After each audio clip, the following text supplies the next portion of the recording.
ಕಮಾನ್ ಚಿಕ್ಕಪ್ಪ ಕಮಾನ್.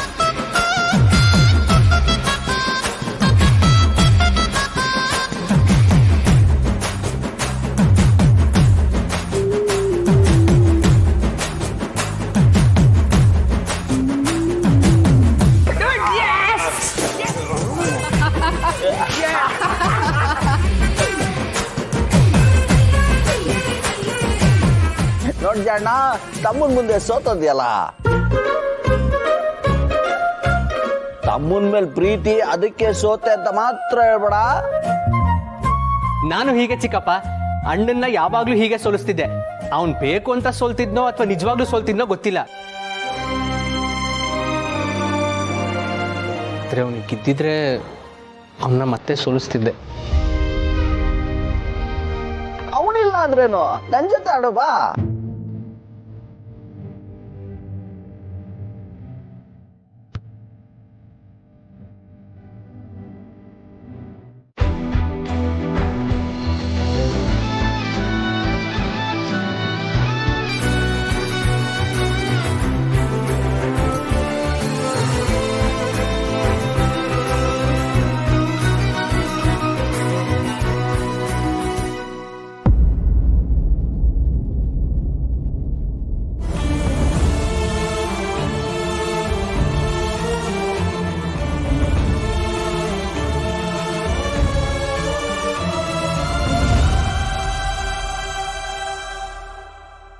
ಯಾಕಬಿ, ಆಟ ಆಡೋ.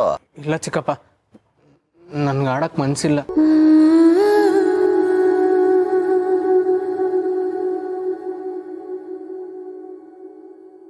ಸಕ್ಸಸ್.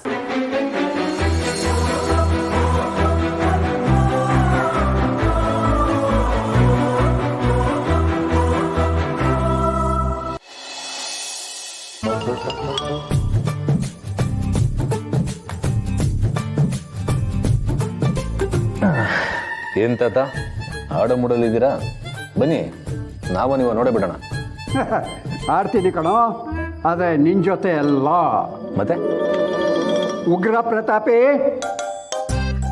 ಉಗ್ರ ಪ್ರತಾಪಿ. ಯಾಕೆ ತಾತ, ನನ್ನ ಜೊತೆ ಆಡಕ್ ಭಯನಾ? ಅವಿ ಸರ್ ಬ್ಯುಸಿ ಇರ್ತಾರೆ, ಬನ್ನಿ ನಾವಿಬ್ರು ಆಡೋಣ. ಈ ದಂಡ ಪಿಂಡ, ನಾವು ಆಟ ಆಡೋದು ಇದ್ದೇ ಇರುತ್ತೆ ಕಣೋ ಪ್ರತಿ ದಿವಸ. ಆದರೆ ಮನೆಗೆ ಬಂದ ಅತಿಥಿಗಳ ಆಟ ಆಡ್ಸೋಣ ಏನು? ಹಾಗೇನಿಲ್ಲ ತಾತ, ನೀವು ಸಮರ್ ಜೊತೆ ಆಡಿ, ನಾನು ಸಮರ್ಥ್ಗೆ ಸಪೋರ್ಟ್ ಮಾಡ್ತೀನಿ. ಏನು ಆಫೀಸಲ್ಲಿ ಆ ತಮ್ಮನಿಗೆ ಸಪೋರ್ಟು, ಆಟದಲ್ಲಿ ಈ ತಮ್ಮನಿಗೆ ಸಪೋರ್ಟು.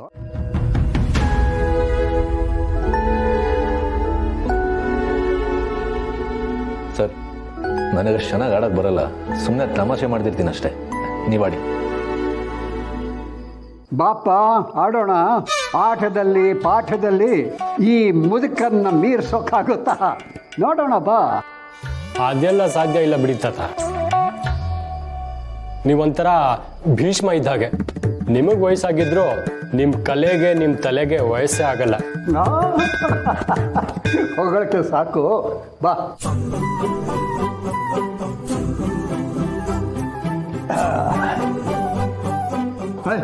ಆಮೇಲೆ ಒಂದು ವಿಷಯಪ್ಪ, ಇಲ್ಲಿ ಮೋಸ ಮಾಡೋ ಹಾಗಿಲ್ಲ.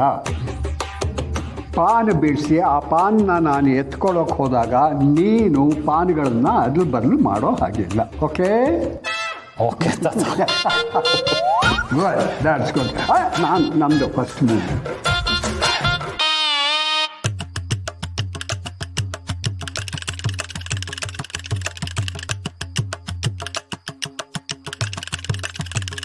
ಜೀವನ ಅನ್ನೋದೇ ಒಂದು ಚದುರಂಗದ ಆಟದಿದ್ದ ಹಾಗೆ. ಇಲ್ಲಿ ಪ್ರತಿಯೊಂದು ಹೆಜ್ಜೆ ಇಡೋವಾಗಲೂ, ಪ್ರತಿಯೊಂದು ನಿರ್ಧಾರ ತಗೊಳ್ಳೋವಾಗಲೂ, ಪ್ರತಿಯೊಂದು ಮಾತಾಡೋವಾಗಲೂ 100 ಸಲ ಯೋಚನೆ ಮಾಡಬೇಕು.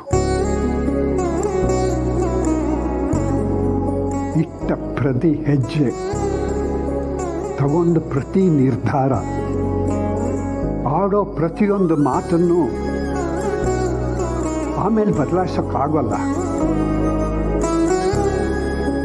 ಯಾಕೆ ಅಂತಂದರೆ ನಮಗೆ ಎದುರಾಳಿಯಾಗಿ ಕೂತು ಆಡ್ತಾ ಇರೋವನು ಆ ವಿಧಿ.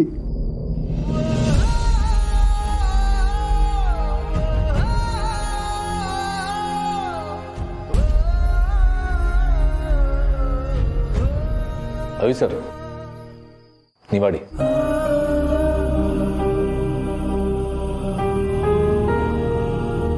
ಈ ಆಟದಲ್ಲಿರೋ ಕಾಲಾಳುಗಳಾಗಲಿ, ಆನೆ, ಕುದುರೆ, ಒಂಟೆ, ಮಂತ್ರಿ, ಇವ್ರುಗಳಿಗೆಲ್ಲ ಒಂದೇ ಒಂದು ಉದ್ದೇಶ, ಒಂದೇ ಒಂದು ಗುರಿ. ಅದು ಅಂದರೆ ತಮ್ಮ ರಾಜನ್ನ ಉಳಿಸ್ಕೊಳ್ಳೋದು. ಈ ಮನೆ ಕೂಡ ಒಂದು ರೀತಿ ಚದುರಂಗದ ಬೋರ್ಡ್ ಇದ್ದ ಹಾಗೆ. ನಾವೆಲ್ಲರೂ ಆ ಮನೆ ನೆಮ್ಮದಿನ ಉಳಿಸ್ಕೊಳ್ಳೋದಕ್ಕೆ ಹೋರಾಡ್ತೀವಿ, ಹೋರಾಡಬೇಕು.